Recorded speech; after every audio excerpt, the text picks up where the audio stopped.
আসসালামু আলাইকুম প্রিয় এসএসসি ২৭ পরীক্ষার্থীরা, সামনে সময় খুবই অল্প অল্প কিছুদিন আমাদের হাতে সময় আছে। এর ভিতরে আমাদেরকে টেস্ট পরীক্ষা এবং ফাইনাল পরীক্ষার জন্য প্রিপারেশন নিতে হবে।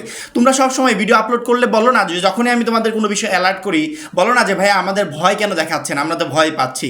মূলত আজকের ভিডিওতে তোমাদেরকে ভয় দেখানোর জন্যই আসছি, এবং আজকে আমার এই কথাগুলো শুনে আমার এই ভিডিওটা দেখার পর যে সমস্ত শিক্ষার্থীরা ভয় পাবে, একমাত্র এরাই এসএসসি ২৭ পরীক্ষায় একটা ভালো রেজাল্ট করতে পারবে। আর যারা ভয় পাবে না, মনে করবে না টেক ইট ইজি, এই সমস্ত শিক্ষার্থীরা এসএসসি ২৭ পরীক্ষায় প্রতি বছর যে ৫ থেকে ৬ লক্ষ শিক্ষার্থী ফেল করে না, এই ফেলের লিস্টে থাকবে এবং মাস্ট বি ঝরে পড়ে যাবে। মাত্র ২৫০ টাকায় যারা এখনো আমাদের এসএসসি ২৭ টার্গেট প্লাস কোর্সে যুক্ত হয়নি, খুবই দ্রুত করো, কারণ কি আমাদের কোর্সে যুক্ত হলে পেয়ে যাচ্ছ সকল সাবজেক্টের একদম শর্টকাট সাজেশন, সকল গ্রুপের পিডিএফ আকারে বিগত ৫ বছরের বোর্ড এমসিকিউ উত্তর সহ পিডিএফ আকারে, প্রত্যেকটা সাবজেক্টের প্রত্যেকটা চ্যাপ্টারের চ্যাপ্টার ওয়াইজ জ্ঞানমূলক অনুধাবনমূলক প্রশ্নোত্তর পিডিএফ আকারে। এছাড়া এসএসসি পর্যায়ের সবচেয়ে কঠিন সাবজেক্ট গণিতের অভিজ্ঞ শিক্ষক দ্বারা তৈরিকৃত চ্যাপ্টার ওয়াইজ দুর্দান্ত সব রেকর্ডেড ক্লাস, গ্রামার অংশে শর্টকাট টেকনিক ও দুর্দান্ত সব রেকর্ডেড ক্লাস, লিখিত অংশে শর্টকাট টেকনিক ও দুর্দান্ত সব রেকর্ডেড ক্লাস, পড়াশোনার রুটিন, এ প্লাস গাইডলাইন এবং ফাইনাল পরীক্ষা পর্যন্ত ফুল সাপোর্ট থাকছে মাত্র এই ২৫০ টাকার কোর্সে।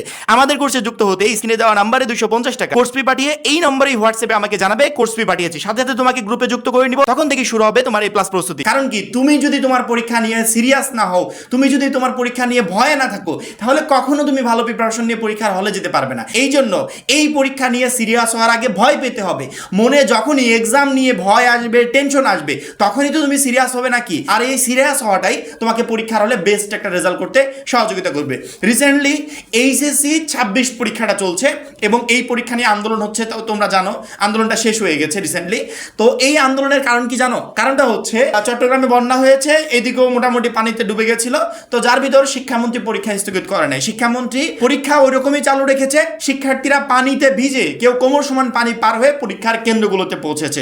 অর্থাৎ এই যে এখনকার যে এডুকেশন বোর্ডটা আছে, এই বোর্ডের সিস্টেম হচ্ছে তুমি মানে আহামরি অতিরিক্ত মানে একেবারে বাধ্যগত হওয়া ছাড়া আদার্স কোনো উপায়ে তারা তাদের সিদ্ধান্ত থেকে নড়বে না, একবারে স্ট্রেট ফরওয়ার্ড তারা তাদের সিদ্ধান্তে থাকবে। এবং আরেকটা কথা, সেটা হচ্ছে এইচএসসি ২৬ পরীক্ষার কোশ্চেন কিন্তু অনেক হার্ড হচ্ছে, মানে ডিফিকাল্ট প্রশ্ন হচ্ছে। যখনই এই আন্দোলনগুলো হলো তার পরবর্তীতে একটা দুইটা পরীক্ষা আস্তে আস্তে একটু ইজি কোশ্চেন দেওয়ার চেষ্টা করছে, কিন্তু তারা কিন্তু হার্ড কোশ্চেন করছে একবারে প্রথম থেকে। আমরা সব থেকে সহজ পরীক্ষা বলতে কি জানি? বাংলা প্রথম পত্র পরীক্ষা। এই প্রথম পরীক্ষাতেই এইচএসসি ২৬ ব্যাচকে একদম কষে দিয়েছে, একদম টোটালি। তো ওই পরীক্ষাটা দিয়ে আসার পর শিক্ষার্থীদের মনের ভিতরে একটা ভয় ঢুকে গেছে। তো ভয়ের পরবর্তীতে হয়তো বা অনেকের এক্সাম খারাপ হচ্ছে, ওই ভয়ের কারণেও অনেকে ভালো প্রিপারেশন নিয়ে পরীক্ষার হলগুলোতে যাচ্ছে। এখন ওই প্রথম পরীক্ষা দেওয়ার পর মনে ভয় ঢুকেছে, তখন কিভাবে প্রিপারেশন নিতে হবে, কিভাবে আগাতে হবে, এই বিষয়গুলো চিন্তা করছি। এই ভয়টা যদি এইচএসসি ২৬ ব্যাচের একটা শিক্ষার্থীর মনে ৬ মাস আগে ঢুকতো, তাহলে কিন্তু সেইভাবেই প্রিপারেশন নিয়ে পরীক্ষার হলগুলোতে যেত এবং ইনশাল্লাহ প্রত্যেকটা সাবজেক্টে ভালো রেজাল্ট করতে পারতো। এখন আমার কথা হচ্ছে, তুমি এসএসসি ২৭ ব্যাচ, তোমার পরীক্ষার আগের দিন আমি জোর করে মনে ভয় ঢুকাতে পারবো? তুমি পরীক্ষা নিয়ে নার্ভাস হবে কি জন্য জানো? ভয় থাকবে কি জন্য? যে প্রশ্ন কেমন হবে, প্রশ্ন কি সহজ হবে কি কঠিন হবে। কিন্তু তোমার যে বোর্ড পরীক্ষা একদিন দুই দিন করে যেতে যেতে একেবারে কাছাকাছি ঘনিয়ে আসছে, এবং এই বোর্ড পরীক্ষার জন্য তুমি যে এখনো রেডি না, প্রপারলি ফুল সিলেবাসটা কমপ্লিট করতে পারো নাই, এই বিষয়গুলো নিয়ে তুমি ভয় পাচ্ছ না। তুমি ভয় পাচ্ছ পরীক্ষার হলে কি হবে, প্রশ্ন কমন আসবে কিনা, এইটা নিয়ে। অথচ তুমি যদি ভালো একটা প্রিপারেশন নিয়ে যেতে, তাহলে তোমাকে ভয় পেতে হতো না। আজকের ভিডিওতে আমি তোমাকে ভয় দেখাচ্ছি, কারণ কি এই ভয়টাই তোমাকে পরীক্ষার হলে ভালো রেজাল্ট করতে সহযোগিতা করবে। আগেকার বোর্ডগুলো কেমন কোশ্চিন করেছে, কেমন রুটিন বানিয়েছে, কিভাবে এক্সাম নিয়েছে, সেগুলো ভুলে যাও। এখনকার বোর্ড যেভাবে কোশ্চিন বানাচ্ছে, রুটিন রেডি করছে, এক্সাম নিচ্ছে, এইটা টোটালি আগেকার বোর্ডগুলো থেকে আকাশ পাতাল তফাৎ। তুমি কখনো এটার সাথে মিল করতে পারবে না। এবং তুমি যদি মনে করো যে তুমি রাস্তায় নামলে, কোনো দাবি করলে, কোনো আন্দোলন করলে তারা পূরণ করে নিবে, এইটাও একদমই ভুল ধারণা। অর্থাৎ একটা শিক্ষার্থীকে ৫ থেকে ৬ মাস আগে নিজেকে এমনভাবে তৈরি করতে হবে যেন বোর্ড পরীক্ষার আগ মুহূর্তে তাকে প্রিপারেশন না নিতে হয়। ওই সময় জাস্ট সে রিভিশন দিবে, এবং সেই রিভিশনে পরীক্ষার প্রশ্ন যতটাই হার্ড হোক না কেন, যাতে বেস্ট একটা পরীক্ষা সে দিতে পারে। পরীক্ষার রুটিনে আহামরি কোনো সুবিধা তোমরা পাবে না, কারণ কি রিসেন্টলি যাদের পরীক্ষা হচ্ছে এরা কোনো সুবিধা পায়নি, শনিবার পর্যন্ত পরীক্ষা দেওয়া লাগতেছে। এখন তোমাদের বেলায় কি হবে আমি জানি না, তোমাদের বেলায় একটা সুবর্ণ সুযোগ, সেটা হচ্ছে অভিন্ন প্রশ্ন। এইটা শোনার পর যে অভিন্ন প্রশ্ন পরীক্ষা হবে, সবাই অনেক খুশি হয়েছিলাম। কিন্তু আগেকার বছরগুলোতে কি হতো বলতে জানো? আগেকার বছরগুলোতে মনে করো ঢাকা বোর্ড সহজ প্রশ্ন করেছে, ওই যশোর বোর্ডের দিকে কঠিন প্রশ্ন করেছে, এরকম করে হতো। পরে যশোর বোর্ডের শিক্ষার্থীরা বলতো যে ঢাকা বোর্ডেও অনেক সহজ প্রশ্ন হয়েছে, আমাদের কঠিন করলো, এটা কেমন করলো।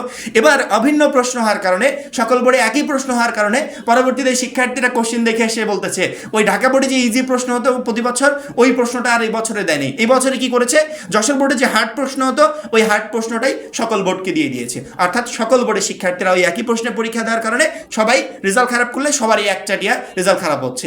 আমি তোমাকে বারবার করে সতর্ক করছি, না তুমি বোর্ড পরীক্ষার খাতা দেখার সময় কোনো এক্সট্রা বেনিফিট পাবে, না তুমি পরীক্ষা দেওয়ার সময় কোনো এক্সট্রা বেনিফিট পাবে, না তোমার কোশ্চিনটা একদমই টোটালি তোমার কাছে এতটাই ইজি করে দিবে যে তুমি সহজে অ্যান্সার করবে, না তুমি অন্য কোনো সুযোগ সুবিধা পাবে। যখন কোনো ধরনের কোনো সুযোগ সুবিধা নাই, রিসেন্ট ব্যাচগুলো যখন পাচ্ছে না, সেক্ষেত্রে আমরা এসএসসি 27 ব্যাচ কিভাবে সেগুলো আশা করতে পারি? তাহলে আমি যখন এগুলো আশা করতে পারছি না, তাহলে আমাকে কিভাবে পরীক্ষার জন্য রেডি হতে হবে একটু চিন্তা করে দেখেছো? আমাকে কিভাবে তৈরি হয়ে পরীক্ষার হলগুলোতে যেতে হবে একটু চিন্তা করে দেখেছো? যদি এই চিন্তাটা করো যে রিসেন্ট ব্যাচগুলোর পরীক্ষা যে হার্ড হচ্ছে, আমাদের বেলাও তো হবে, কারণ কি একই শিক্ষামন্ত্রীর আন্ডারে তো আমরা পরীক্ষা দেবো, একই এডুকেশন বোর্ডের আন্ডারে আমরা পরীক্ষা দেবো। সেক্ষেত্রে আমাকে এখন নিজেকে এমনভাবে রেডি করতে হবে যাতে বোর্ড পরীক্ষার সময়ে গিয়ে আমাকে হাই হতাশ না করতে হয় যে ভাইয়া আমাকে তাড়াতাড়ি এমন একটা সাজেশন দেন যে সাজেশন ফলো করে আমি পরীক্ষার হলে কালকে সব কিছু কমন পাবো। ভাইয়া সাজেশন দিক আর যাই করুক, এই সাজেশন তো তুমি রাতারাত্রি কমপ্লিট করতে পারবে না। এটা কমপ্লিট করার জন্য পূর্ব প্রস্তুতি অবশ্যই প্রয়োজন, এবং সেই প্রস্তুতিকে টার্গেট করে আমরা ইতিমধ্যে এসএসসি 27 টার্গেট এ প্লাস কোর্সে আমাদের অল সাবজেক্টের সাজেশন পর্যায়ক্রমে আপলোড করে দিচ্ছি, ইউটিউবে ভিডিও আপলোড করছি। সেই সাথে আদার্স যা যা পিডিএফ প্রয়োজন, যে পিডিএফগুলো তোমাকে প্রত্যেকটা পরীক্ষায় সকল প্রশ্ন কমন পেতে প্লাস প্রিপারেশন নিতে সহযোগিতা করবে, তার এভরিথিং পিডিএফ আকারে আমরা আমাদের কোর্সে দিয়ে দিচ্ছি। এবং যে এই কোর্সের মূল্য মাত্র 250 টাকা। তোমার কাছে অবাক মনে হবে যে 250 টাকার কোর্স, এটা আবার কেমন কোর্স?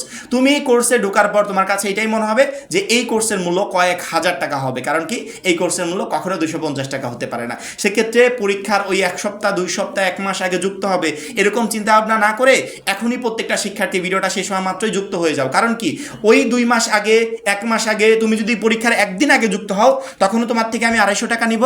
আর তুমি যদি এখন 6 মাস আগে বা 5 মাস আগে যুক্ত হও, আমি এখনও তোমার থেকে ওই 250 টাকা দিব।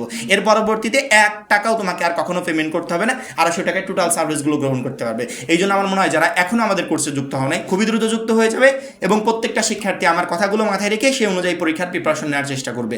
সবাই ভালো থাকবে, সুস্থ থাকবে, আল্লাহ হাফেজ।